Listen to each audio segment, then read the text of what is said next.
क्या कहलाती है, प्राकृत संख्या क्या होता है, पूर्ण संख्या क्या होता है, पूर्णांक संख्या क्या होता है। ठीक है, प्राकृत संख्या नेचुरल नंबर पहले ही से लिख लिए हैं ताकि आप लोग का समय बर्बाद ना हो और पढ़ाई करिए मन लगा के।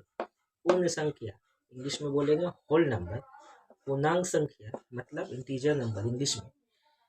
अब जरा जान जाते हैं कि प्राकृत संख्या होता क्या है, नेचुरल नंबर कहते किसको है। ये तीनों में बहुत कंफ्यूज रकम हो जाता है कि आखिर ये तीनों संख्या है क्या।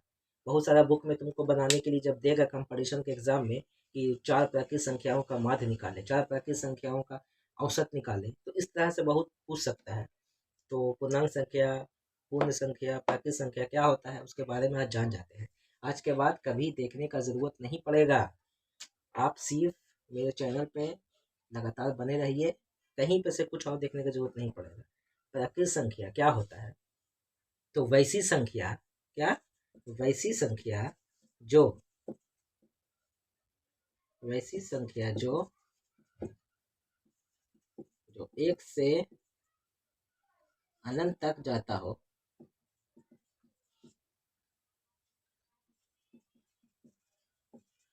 वैसी संख्या जो एक से अनंत तक जाता हो, जैसे 1, 2, 3, 4, इस तरह से जितना भी जा सके सब प्राकृत संख्या है। ठीक है, 5 प्राकृत संख्या, 4 प्राकृत संख्या, 6 प्राकृत संख्या, कुछ भी प्राकृत संख्या। ठीक है, तो जब प्राकृत संख्या इसी को कहते हैं तो बचा क्या, पूर्ण संख्या फिर किसको कहेंगे। जितना भी संख्या है जब प्राकृतिक संख्या हो गया तो पूर्ण संख्या किसको कहेंगे, प्रश्न ये भी बनता है।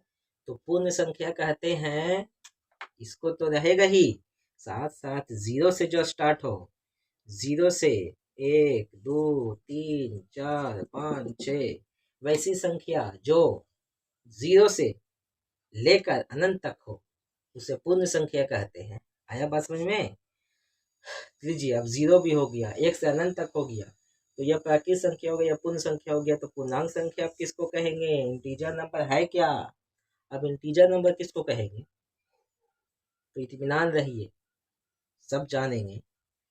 ये तो हो गया 0, 1, 2, 3, इस तरह से आगे। अब जरा इधर भी चलते हैं। ठीक है, ले लेते हैं -1, -2, -3, -4, यानी कि माइनस से लेकर प्लस तक जो भी संख्या मिले सबको पूर्णांक संख्या कहते हैं। अब फिर से एक बार शुरू से आ जाते हैं। प्राकृत संख्या 1 से, पूर्ण संख्या 0 लगा दीजिए, पूर्णांक संख्या क्या 0 भी लगा देना है, माइनस में भी चल जाना है। हमको लगता है कि अब अच्छा से समझ गया हूँ। अब हमको ना लगता है कि किस तरह के कोई प्रॉब्लम होगा, चाहे तो प्राकृत संख्या ले ले, चाहे तो पूर्ण संख्या ले ले, चाहे तो प्राकृत पूर्णांक संख्या ले ले। ठीक है, अब पूर्णांक संख्या, प्राकृत संख्या, पूर्ण संख्या, ठीक है, यही सब होगा।